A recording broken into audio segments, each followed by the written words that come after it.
Is it a new night in America? Education in America? And is your house nasty? We're going to get into it. Let's get it.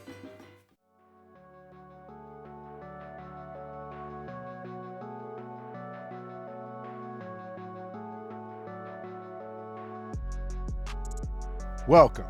First of all, welcome. This is Unsolicited Perspectives. I'm your host, Bruce Anthony, here to lead the conversation in important events and topics that are shaping today's society. Join the conversation and follow us wherever you get your audio podcast. Subscribe to our YouTube channel for our video podcast, YouTube exclusive content, and our YouTube membership. Rate, review, like, comment, share. Share with your friends, share with your family, hell, even share with your enemies. On today's episode, it's the Sibling Happy Hour. I'm here with my sis, Aundrea. We're going to be dilly-dadding a little bit, and then we're going to be talking about education in America, and then we're going to be talking about, is your house nasty? But that's enough of the intro. Let's get to the show.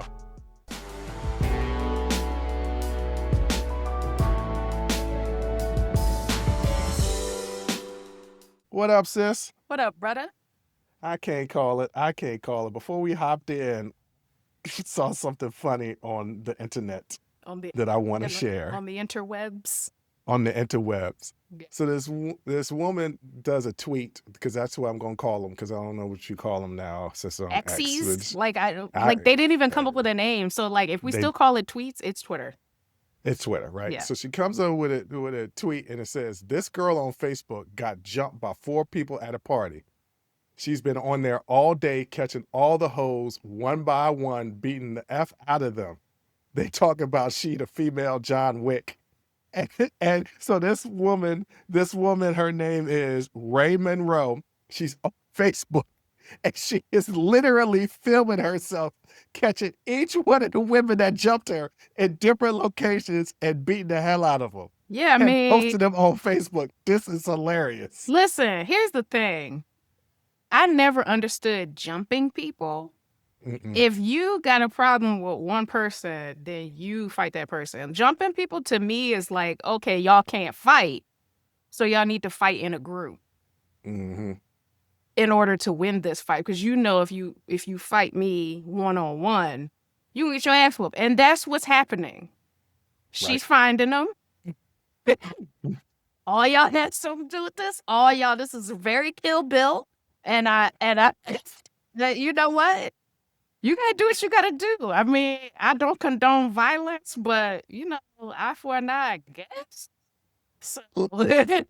I saw one video because people started reporting her, and they started taking some videos down. But the first video is still up. She said, number one, tag the woman that she was gonna beat down. Yeah. Caught her in like a store, maybe a dollar store, CVS or something like that, and you see her commencing to whooping that ass all across the store, knocking over shelves and everything. And now I want to see all the other videos, because they said that she is systematically going down the line, catching them, recording it, and whooping their ass. I love it. I don't love it, but I understand. No, I love it. Why don't you love it? Because I just don't condone fight. You know, at my big age, like, I was thinking about this earlier. I was like, can I even fight anymore? Like, I haven't been in a fight since I was 18. Okay, that was quite some time ago. You put your hands on me, you going to jail. Like, you going to jail. There's going to be a criminal and civil trial, because I'm going to sue you, like, for my emotional distress. Like, don't touch me. I don't fight. I have, you know, assets. I got things to lose. Like, not a lot, but I got a little bit, and I don't want to lose it. You know what I'm saying? So no, I ain't gonna fight. No. I literally had this conversation with somebody earlier, and the last time I was officially in a fight had to have been like 2001, 2002. Now, I may have told it was this 2002. Story. Okay, that was my so last I may have fight. told this story on the podcast before, but I was in a bar in Adams Morgan, and I was drunk, and I was surrounded, and I was fighting everybody, and I was by myself because my 2 boys weren't around, and then all of a sudden I see my short friend jump in the middle and just start swinging with me. Now, we got kicked out, but what I remember was that out of all the punches that were being thrown by both sides, didn't nobody land anything. Oh, y'all was just wild swinging, We was just wild swinging. not Now, the last connecting. time I stopped trying to get into fights Yeah. and try to avoid them after it was senior year. I wasn't quite 18 yet, but it was like I already graduated. It was the summer. Mm-hmm. And I got in a fight with this dude, and I hit him so hard that those sounds that the movies make where it goes, Yeah. Yeah. like it made that sound, and he was laid out in the bushes. I didn't knock him out, Yeah. but he was laid out in the bushes. I was like, oh, I'm at the point now where I could really, really seriously hurt somebody. Yeah. Nope. No reason for me to be fighting anymore. 'cause Yeah. I'm not going to jail. Yeah. I don't know what was going down in 2002, but I also got into a fight. It was it was my freshman year of college. And then and after I was done, I was like, I'm not doing this anymore. I didn't even want to. I was defending myself. I like, I don't want to do this anymore. I don't want to do this.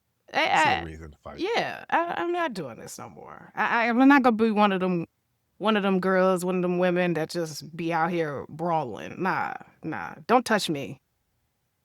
I mean, if somebody touch you, you ain't got no choice but to fight.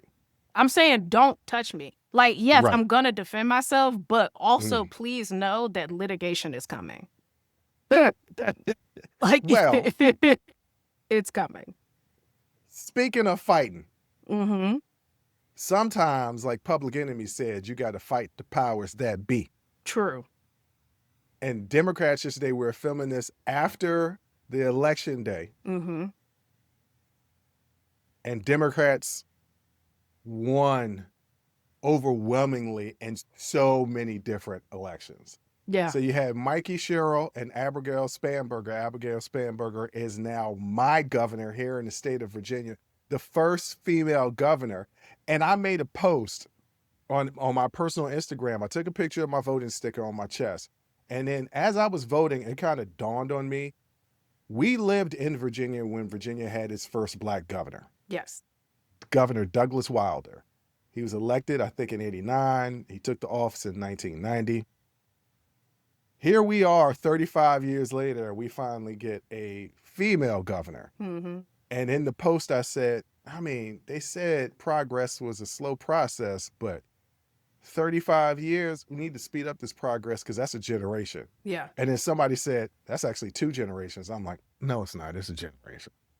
I don't care what they say. It's not every 18 years. It's like every 30 years is a generation.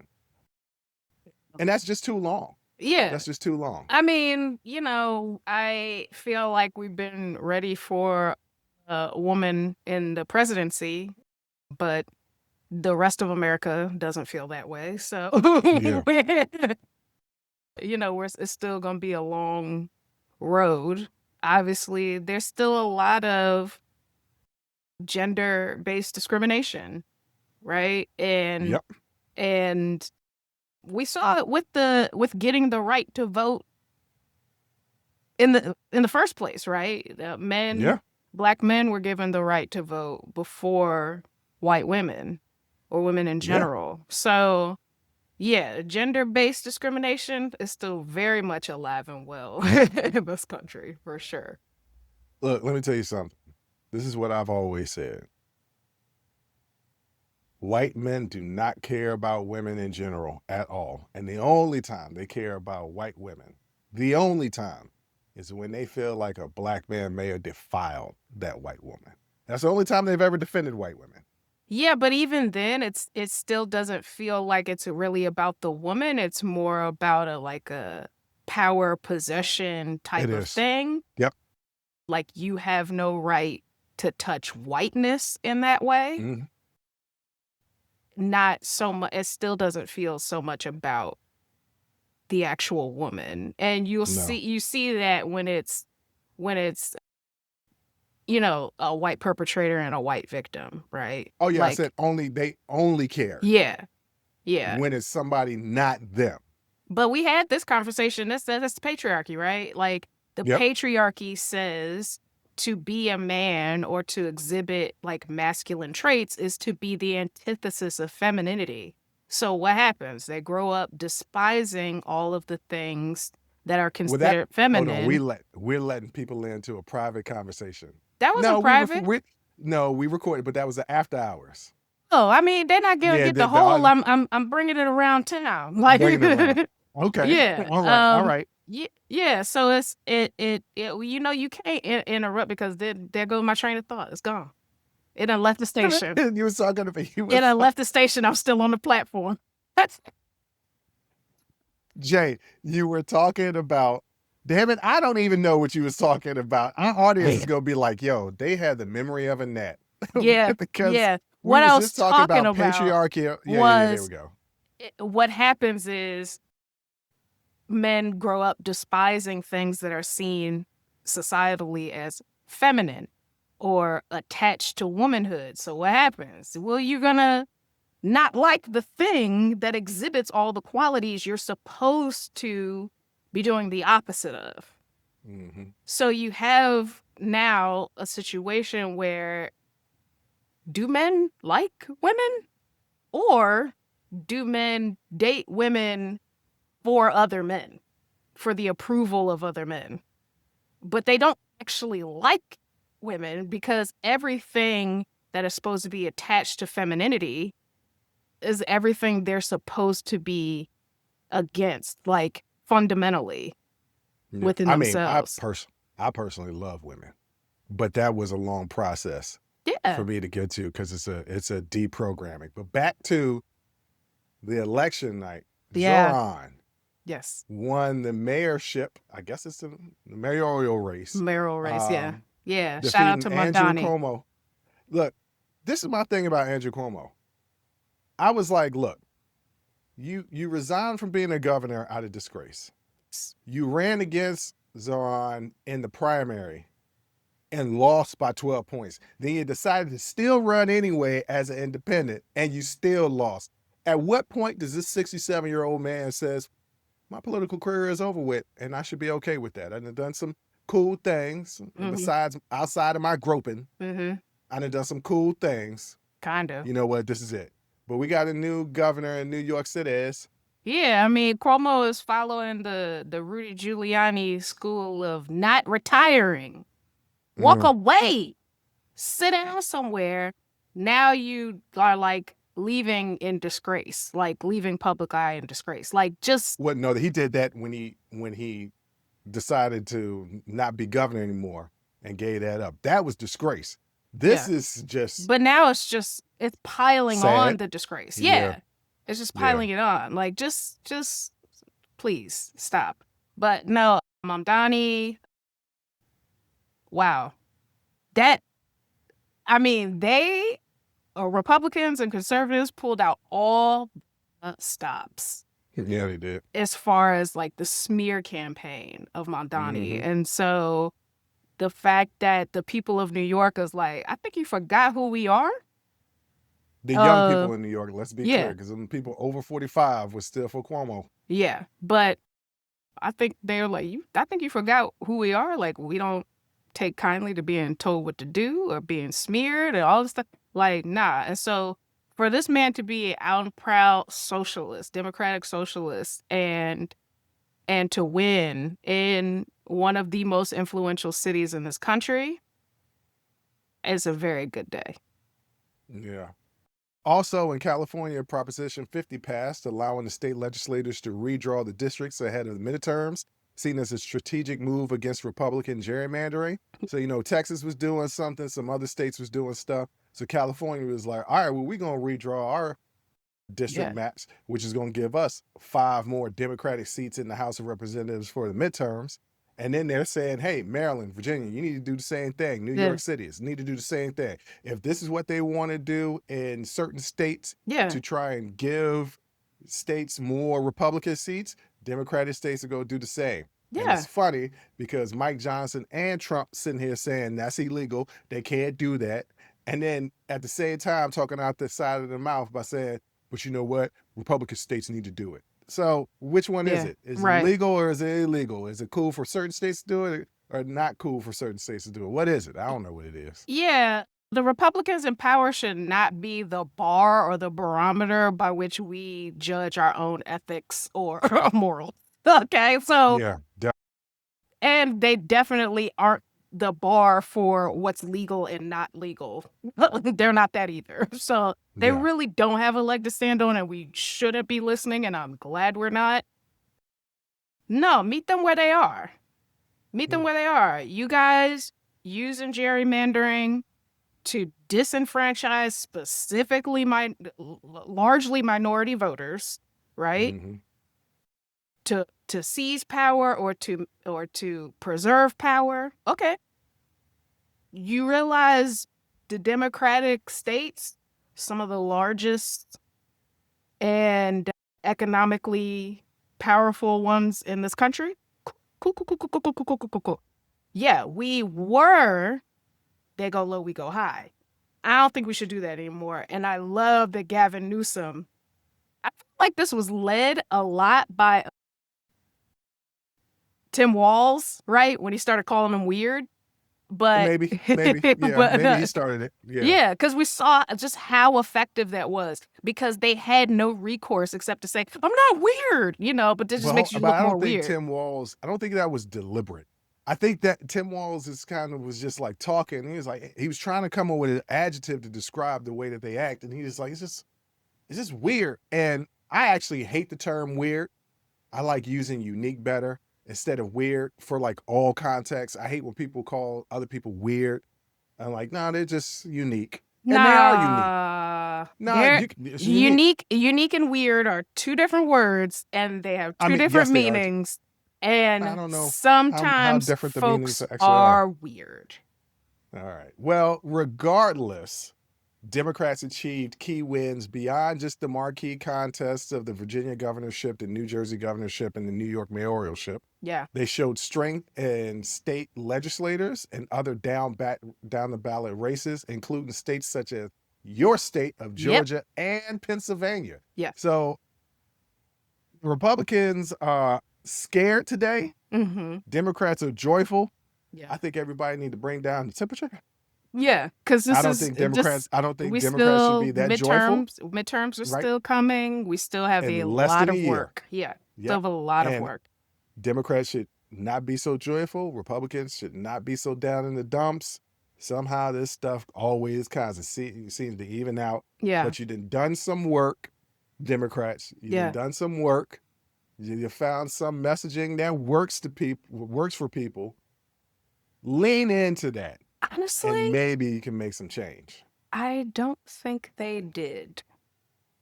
I No, don't think I think a majority of this is the dissatisfaction with Republicans right now, because what people are, especially those who supported Trump, are finding is that the government benefits they got, right?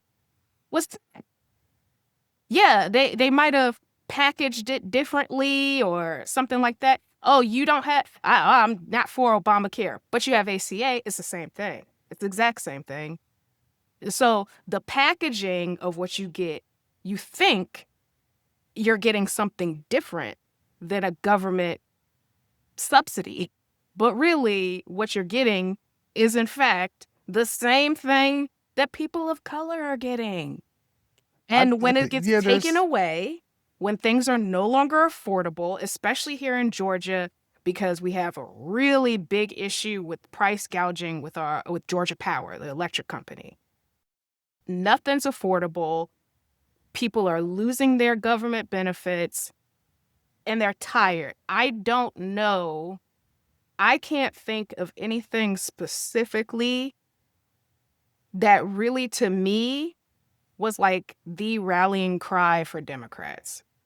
You just hit the nail on the head. You just described it. It was cost of living. Yeah, but how much That's of all that, a part of cost of living. How much of that is really rooted in their messaging, or actually just people being tired of the actual effects? Both things can be true. And me being here in Virginia, Spanberger, that's some of the things that she was talking about. And when they talk about Doge and federal layoffs and people being affected by the shutdown, it's happening here. Yeah. As somebody who owns different companies in this area that has clients that or customers that work for the government, Mm, I'm personally seeing an effect to my business yeah. because Virginia employs the most federal workers more than any other state. Yeah. The majority of the federal workers are here in this state. So there was a lot of people that lost their jobs, and a lot of people right now, a lot of people ain't getting no money. Yeah. No money because they Yeah. haven't been at work for 35 days. Well, I mean, you count in weekend days, but still 35 days. Yeah. So some people have missed not one, but 2 paychecks. I know personally of people that are like, I got to call my folks for a little bit of a loan because, yeah, I'm going to get that money back, but I need that money now. Yeah. I got bills to So, pay now. yeah, so it's costs. It's Yeah. cost a living. Meanwhile, this dude is throwing a great Gatsby party for Halloween and building a 300 million plus ballroom that nobody asked for. So No one it is the asked things for that it. And it's like, yeah, so it who's is. going to be in there? And also, Oh, there's people going to there be, there's are, MAGA people. yeah, that's it. But like, who? And honestly, a lot of y'all who are MAGA that think that you gonna be in that ballroom, you ain't never gonna see one tile or a speck of paint from that ballroom. You ain't never getting close to it. Please. This man has always been classist. But beyond that, it's the optics of it. He does not care. There are people who cannot afford to put food on their table and keep a roof over their head. And this man is building a golden ballroom. Mm-hmm. Mm-hmm. And that just lets you know he does not care about the American people at all, because he doesn't even care about the optics. Just not to mention the fact that it's morally wrong, right? Not to mention the fact that he's not doing his job. At any stretch of the imagination, this man is not doing his job. He is not representing the whole country. He represents only the people who are his sycophants. Like, he does not care about the American people at all, because he can't even bring himself to care about the optics. And then I think about any time there is a crisis and a loss of life or something in this country, right? It could be anything.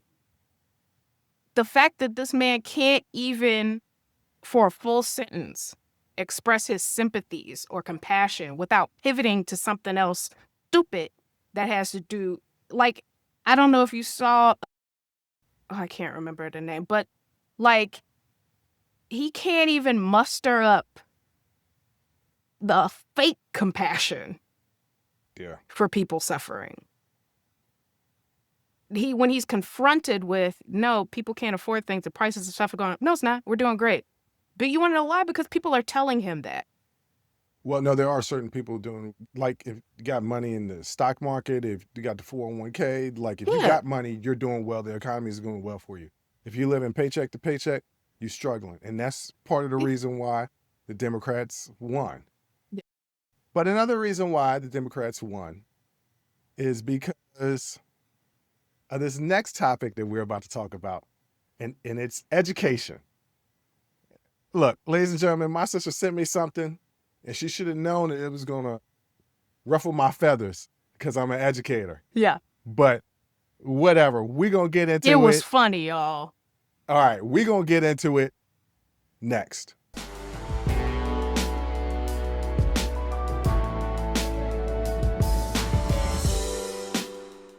All right, Jay, you sent me something that you should have known was going to ruffle my feathers, because it was talking about the education. Hilarious. It was funny, but it was talking about the education system in America. So you want to tell the people out here what you sent me?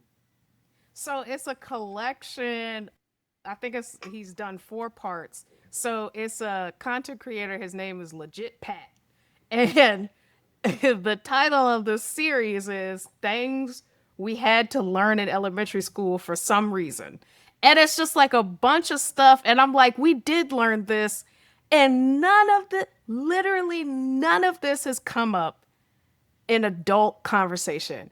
Why do I need to know that we don't know where Amelia Earhart is? Like, what does that have to do with anything. And honestly, when he brought up the Bermuda Triangle, that was a real concern for me at 7. Like, I was very concerned about the Bermuda Triangle and that people were disappearing. But it's not real. Like, it's a fake thing. Why are kids learning this?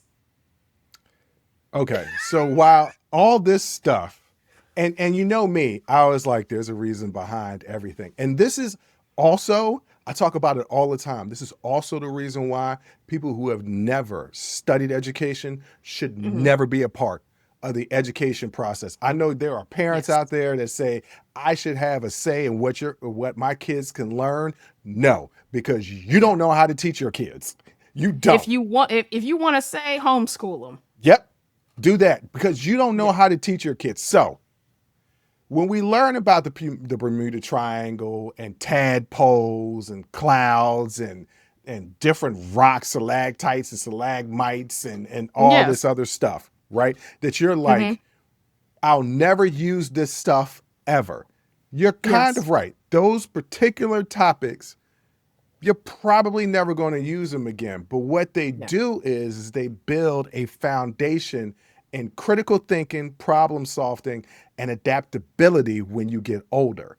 And so this is what the most formidable years for Hmm. any person is their childhood. This is the reason why they Yes. tell you teach a kid a foreign language when they're a kid, because Yeah. you're a sponge, you're soaking in everything. Yeah.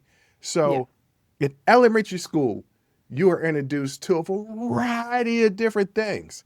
And it is for the critical thinking, the problem solving, the adaptations for life, but also because you don't know what the hell you're going to be when you grow up, right? You True. might think, what the hell do I need to learn about tadpoles or anything? And then the next thing you know, you're some extreme biologist later on in life that's discovering how to clone human body parts so that when people lose limbs, they'll be able to grow them again. I don't know. It might lead to something like that. You don't know what you're going to become when Yeah. you're a 5-year-old kid. So it's Right. better to throw everything at the wall to see what sticks. But what does quicksand have to do? That was another big worry for me at 6, 7 years old. Okay. I worried about very few things. One, the Bermuda Triangle. Two, quicksand. Three, piranhas. Like these were real fears. Okay. And literally, I don't even know where you find quicksand. I've never I don't seen a know. piranha. And I've been through Bermuda a couple times and I'm just fine. Like this. So I I I get it, high level, but looking back, it's like, the hell was that for? I mean, Who was this yes, for? yes. Like when you teach somebody, it's not always straightforward, but Yeah. there's a method to all of the madness. And as adults, see, this is the problem that I have with adults when they get older and they have kids and they say, I don't use none of that stuff that they taught me back in the day. Like a big thing that they taught us when we were younger is that we weren't going to have a calculator every time when we get older. Now, they didn't realize the technology was going to allow the fact that we had a calculator. But Hmm. I guarantee you, because we had to learn those basic skills, now we know how to tip properly, right? We know what Yeah. 20% is of the of a bill is. So Yeah. why is it important to learn diverse topics in school? Because exposure to a variety of subjects encourages intellectual curiosity, adaptability by introducing students to unfamiliar ideas and experiences. It teaches basic information like gathering and analyst skills, which is essential for evaluating new information as an adult, which is severely lacking right now. True debt. So I always talk about how people don't have critical thinking skills and can't Yeah. receive information, analyze it, and come to their own logical conclusion because Yeah. they just don't have that ability to process information. Also, people are piss poor at reading comprehension. And this is Yes. the reason why these things are happening. It's not because the schools are bad. It's not because teachers are bad. It's because the people that make a decision on the education program aren't educators and don't know why this stuff is important. Why is it important for you to learn square dancing? By the way, I did this topic, I don't know how many episodes ago, where I talked about square dancing. It was the reason why we had to learn square dancing is because of Henry Ford. Henry Ford was getting pissed off that Really? yes, because jazz was taking over the world, was taking over the country, and he didn't like all those blacks and Jews, his words, having so much influence. And so he introduced, it was Henry Ford push to introduce square dancing. So a little bit of that square dancing is racist. Not a little bit. The Yeah. basis behind it is racist. Right. But all this stuff is building social, emotional, and practical abilities through activities requiring teamwork, empathy, and communication, just like group science projects or square dancing. So yes, you had to learn about tadpoles and quicksands and the Bermuda Triangle, Yeah. right? And you're like, what? This is useless information. But what you had to do is you had to do a project, either solo or a group project, which means that you had to go research, you had to go learn about something completely different, and then you had to present it. I was talking to a person today that told me that they had a speech class that was an elective in high school. I took speech in college. That's the reason why, ladies and gentlemen, when I'm on this show, though I will mispronounce a word a lot of times, you're not going to hear me say a lot of and ums. You'll hear me, right is my favorite thing. But mine too. Right. Right. And yeah. But right, to me, it's a signal to the person I'm talking to that I'm actively listening. Like if you say something right, like I'm letting you know I'm listening actively to what you're saying. Yeah. So like all of this stuff is built to teach you how to become an adult. Why the Bermuda Triangle and unsolved mysteries like Amelia Earhart? Because you're exploring unsolved mysteries teaches the importance of questioning sources, evaluating evidence, and distinguishing between myth and reality. Core skills of critical thinking. Now, once again, as I give you this argument and we look out into the landscape right now, do you see why it's important that you need to learn about the Bermuda Triangle and Amelia Earhart? Because a lot of people out here are not questioning sources, they're not evaluating evidence, and they are not distinguishing between what is real and what is fake. Yeah, I mean, I'll be honest, like my reaction to first of all, it was comedic, right? But like it very much like that kind of anti-vaxxer ideology of like, why do we even need to take a vaccine for polio? Nobody even has polio. Because of the vaccine, genius. Like, so it's that same kind of thing of like, why do we have to learn this? I think critically just fine. Yeah, because you learned this. Because I spent so much of my young life trying to honestly use an Encyclopedia Britannica, trying to figure out if I could figure out where the hell Amelia Earhart was. At the end of the day,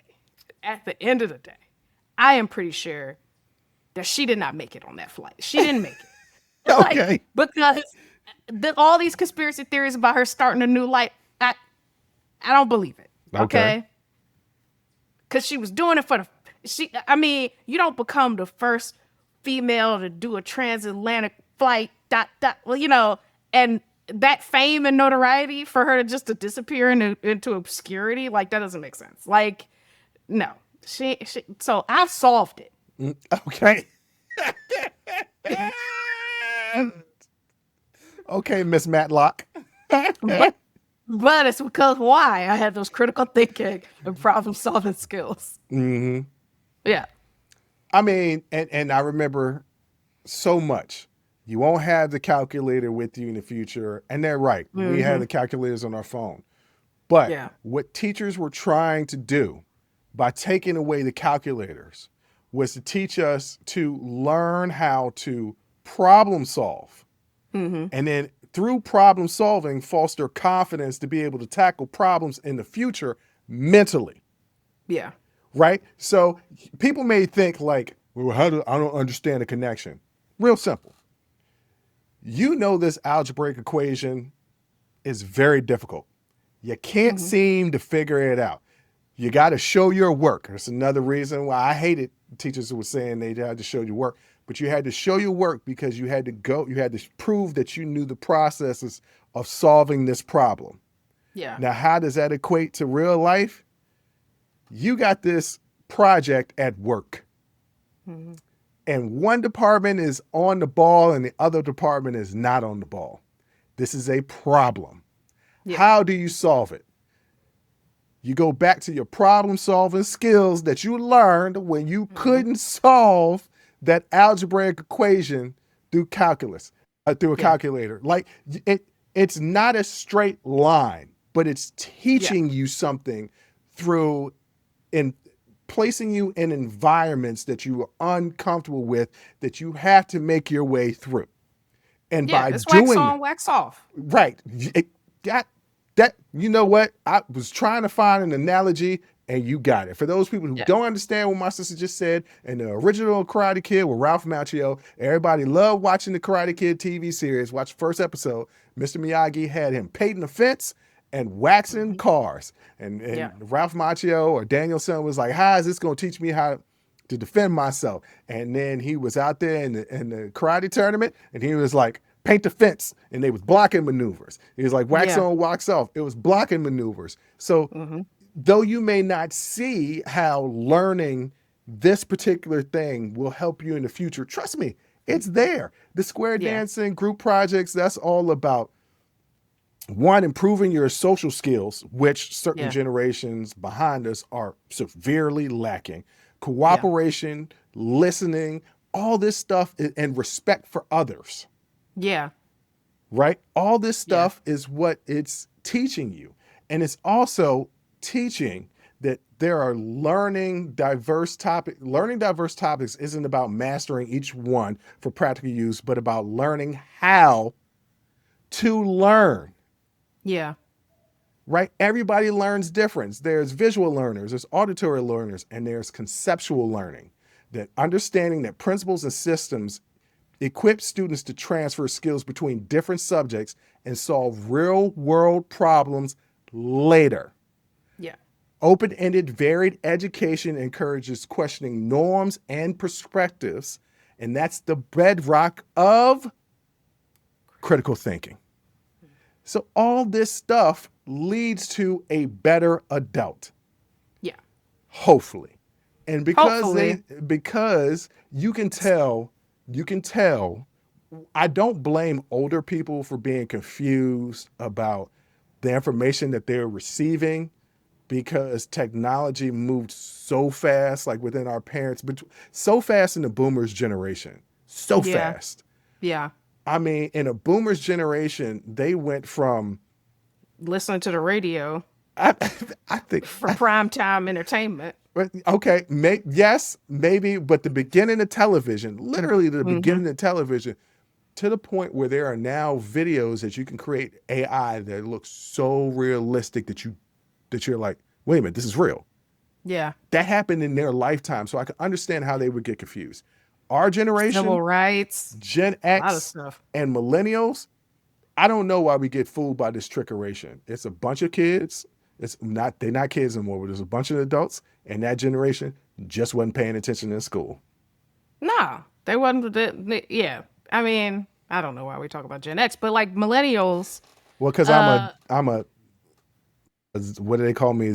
millennial. Yeah, Yeah. yeah, Like we were in a very unique position in that we were that transition generation from analog to digital. hmm Like I remember going to the library and looking up things in the card catalog to now I just Google it or I right, just ask chat, you right. know?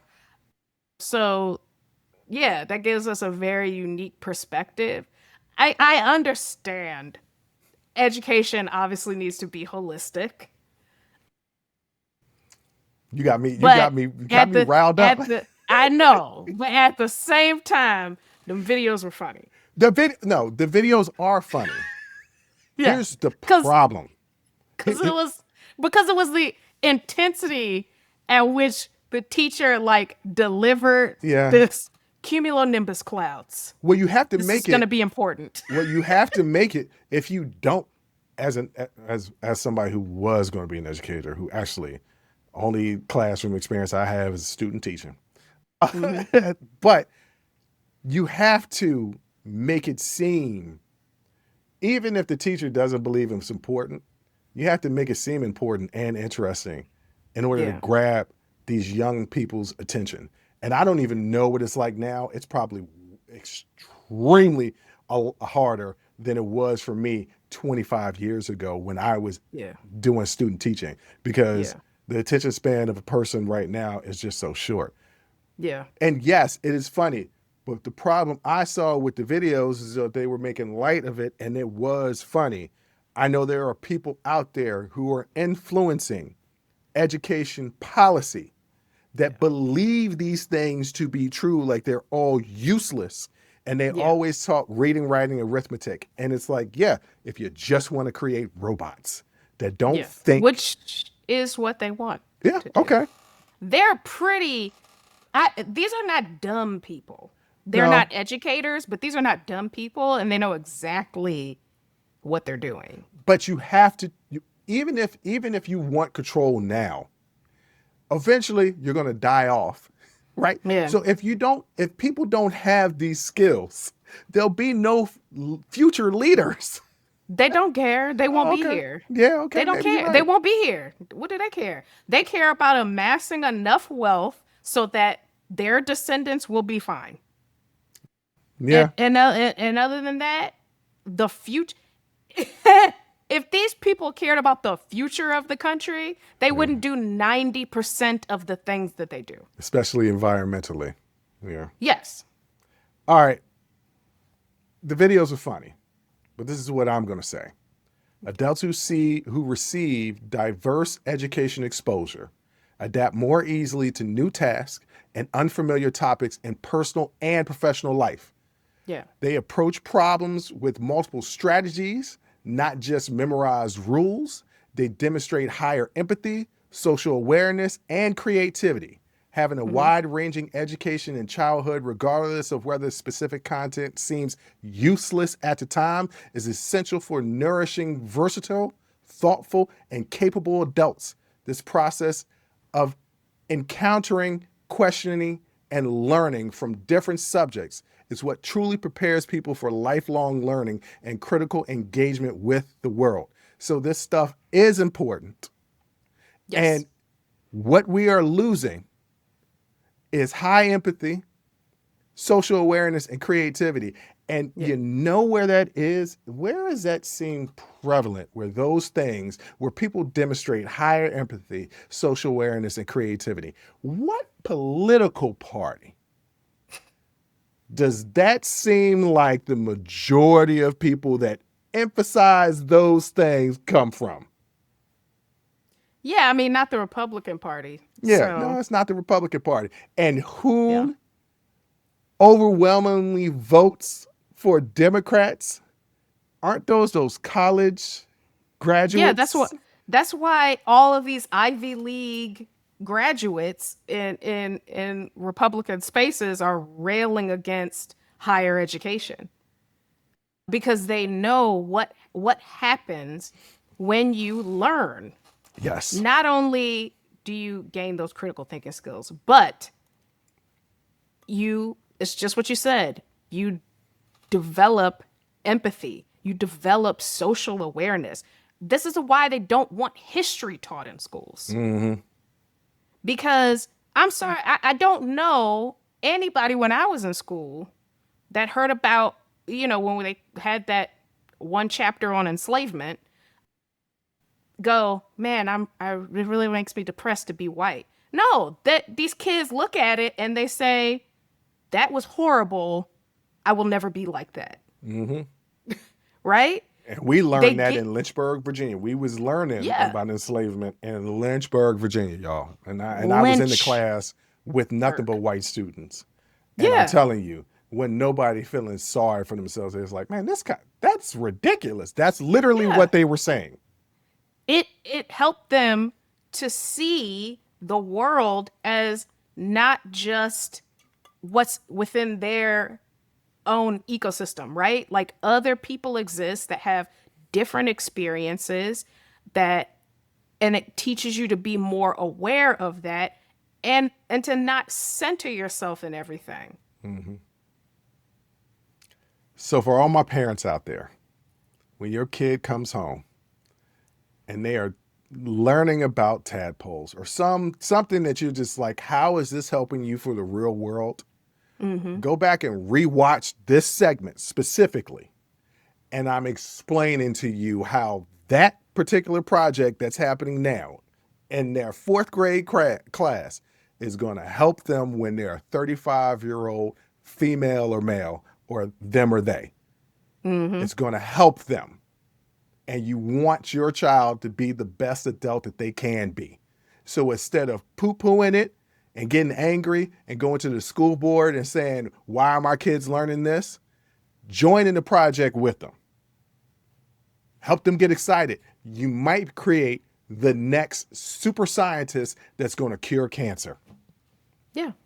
Also, sex education doesn't make kids have sex. No, sex education TV actually does. TV, movies. No, just natural. That's just Also, it's just a natural part just of natural life. thing. Yeah, no, just natural. Yeah. No, it ain't nothing Please makes stop kids. shaming your children. Yeah, nothing makes kids want to have sex. Life makes kids want to have sex. So yeah. The more they know about it, the smarter they'll be. Mm-hmm. That's all. All right, ladies and gentlemen, that's enough for me lecturing you of why you should stay out of the education system unless you are an educator.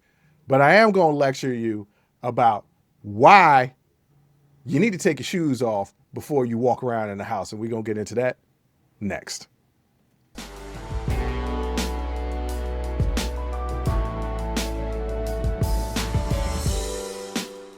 All right, Jay, I found this interesting article in the Washington Post. It's written by Lindsay Bever, and it's what can happen if you let people wear their germy shoes in your house. Oh, boy. So you always kind of look at me weird every time I come to your house and I take off my shoes. Because as soon as you walk in the front door, there's a whole little shoe stand right there. Yeah, I got the same one. Yep. Take off, but you don't tell people to take off. I don't make them. I take my shoes off, and typically people follow suit. Yep. But I don't mandate it. You will after reading this. So why am I bringing this up? Wearing shoes indoors increases the risk of tracking germs, bacteria, and potential harmful substances in your living space, contributing to health issues, cleanliness concerns, and exposure to allergens and toxins. So I have friends that have kids that are just allergic to everything. And I say to them, hey, stop wearing your shoes all through the house. And they're like, what is that going to do? I'm like, yo, pollen and everything is on your shoes. I mean, you got to bring them in the house, but they can at least put them where they're just at the front door. I was like, also, you are stepping in everything outside. And then you just literally everything. Everything. And you just going to bring it in the house? And track it all across your carpets and your rugs? Right. I have slippers. I got 2 pairs of slippers. I saw you just bought a new pair. Look, I bought that pair because it's clear that either you or our brother bought the same pair. I'm going to assume it was our brother. Yes. And our brother is serious about comfort. Yes. And let me tell you, I put them back. I got them on right now. Now that I think about it, they on right now. I forgot I had them on. They that comfortable. I forgot I had something on my feet. But I only wear them inside the house. Yes, I got slippers now that I'll wear outside of the house just to take the trash out or go downstairs to the lobby. But now they don't go past my kitchen because I walk in the front door, my kitchen is right there. They don't go past my kitchen. Matter of fact, they really don't go past that front entranceway. And then I put on my slippers. It's like Mr. Rogers over here. I'm not tracking no dirt and grime and nastiness. My indoor slippers do not go outdoors. Can't do it. So, and I have a pair of Crocs that's right in front of my little shoe stand. I jump into the Crocs, take the dogs out, or go get the mail, or take out the trash, come back in, jump out the Crocs, put the slippers back on. And the slippers don't go outside. This is actually, I don't know if you see it in the Amazon cart. This is actually my third pair of these same exact slippers. One time I actually accidentally wore them outside, and that was it. I was just like, that's it. And then another time, I think one of the dogs had an accident in the house. I stepped in something. I was like, no. Yep, that's it. They're in the garbage. Yep. They're like $13. I'm gonna go buy a new pair because these are no longer house approved. Right. Yeah, it doesn't matter how much Clorox I rub on the bottom of them. I'll never feel clean. Nope. They're clean again. Yeah. So shoes worn outdoors pick up dirt, bacteria, pathogens from various sources, which can be transferred to your home floors. These types of germs commonly found on the shoe soles can potentially lead to illness or allergic reactions, especially in individuals with weakened immune systems. In addition to the germs, shoes can carry pollen, dust, allergens, and asthma for those sensitive to indoor air quality. Some studies also highlight that substances like as lead dust, pesticides, or dangerous chemicals can be trapped in the shoe's treads and then brought into the home, posing long-term health risks. Basically everything that's outside, you are bringing inside. We talk about it all the time. This is the reason why we shower before we go to bed. We don't bring outside into our everyday presence. Well, you have to, but like when you go to sleep, you ain't got to sleep when outside. That's camping. Don't get in your bed with outdoor clothes on. That's a huge thing for me. I do not get in my bed with clothes that have been in the elements. Yeah.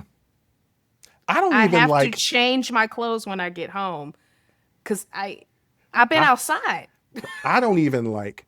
I have a shirt and I'm sad because it's about to be a hole in the elbow and it's eventually I'm gonna have to get rid of the shirt.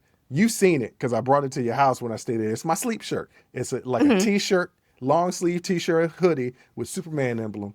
And I had two of them, but I was like, I gave one to the needy, to the less fortunate. I wish I had it back because they don't even make this anymore. And it's my sleep shirt. Yeah. It is on my bed right now because when I get up in the morning, I take it off, put it back in the bed. Now everybody's like, Bruce, you sweat during the night. But I sweat on my sheets and it gets washed. Okay? Yeah. It gets washed.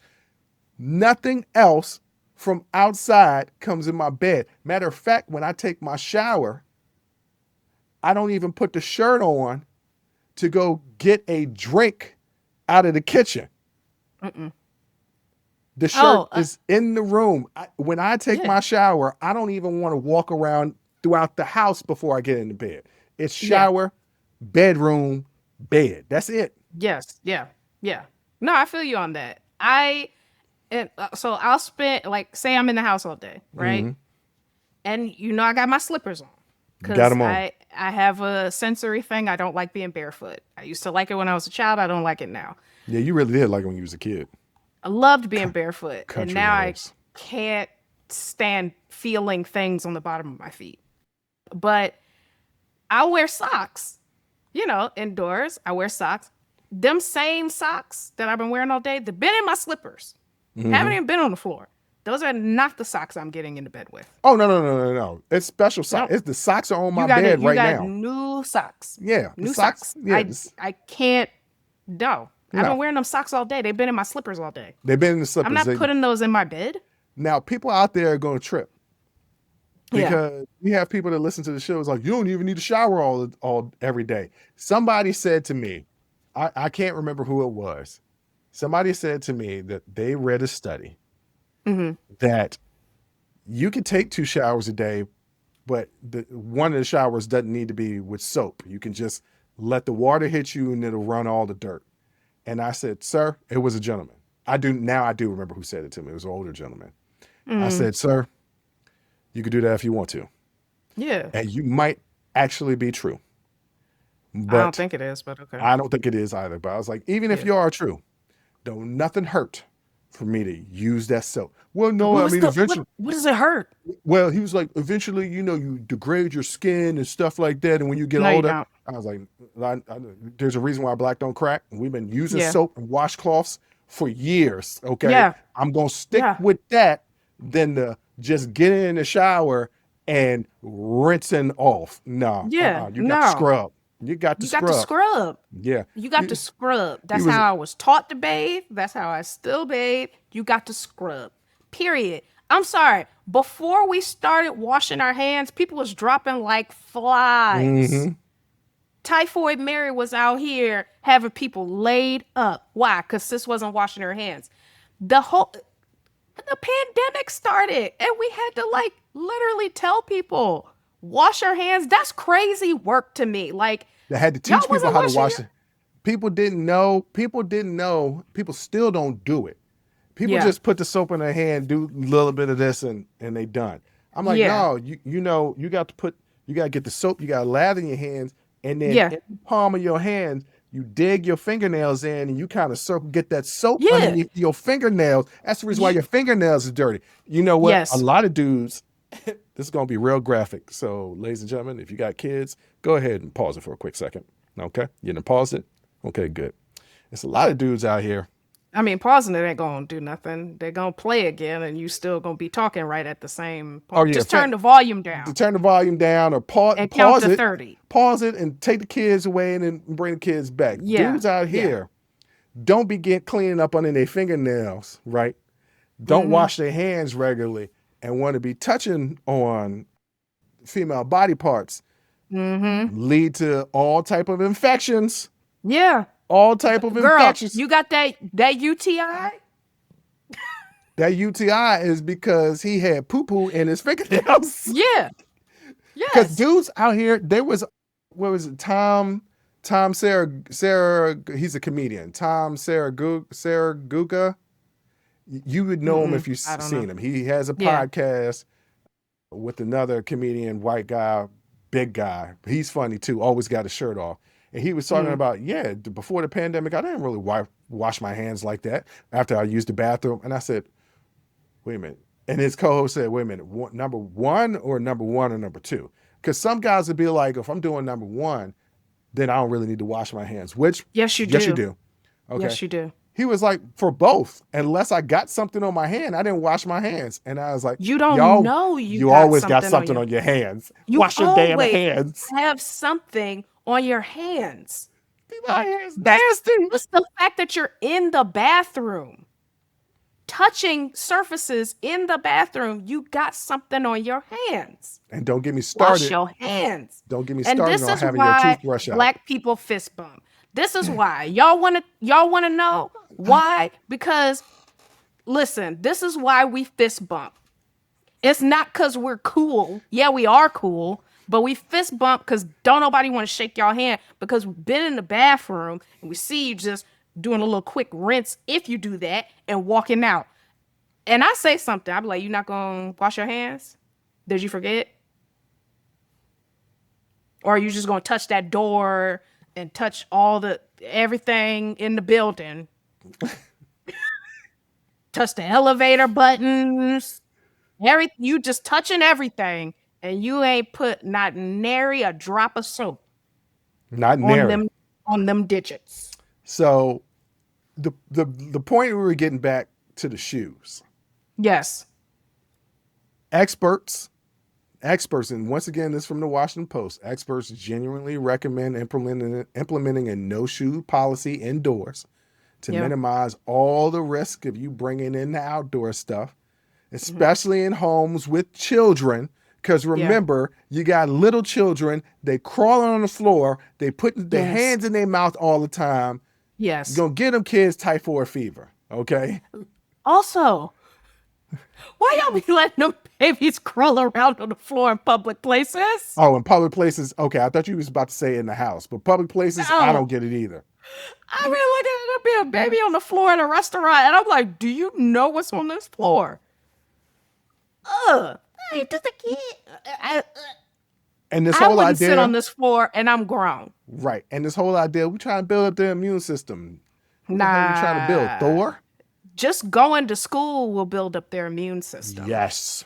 They'll be fine. They'll get sick. Don't worry about it. Yeah, they're going to get sick. But like, you don't have to help it alone. You don't need that. The world will do that. Right. So, to everybody that comes to visit me at my house, when you see me take my shoes off when I enter the house, that's a signal the sign to you. For you to take your shoes off. And I love it when people walk in and it's like, should I take my shoes off? I was like, well, you see what the standard is in the house. Yeah. You see that all my shoes are right here by the door.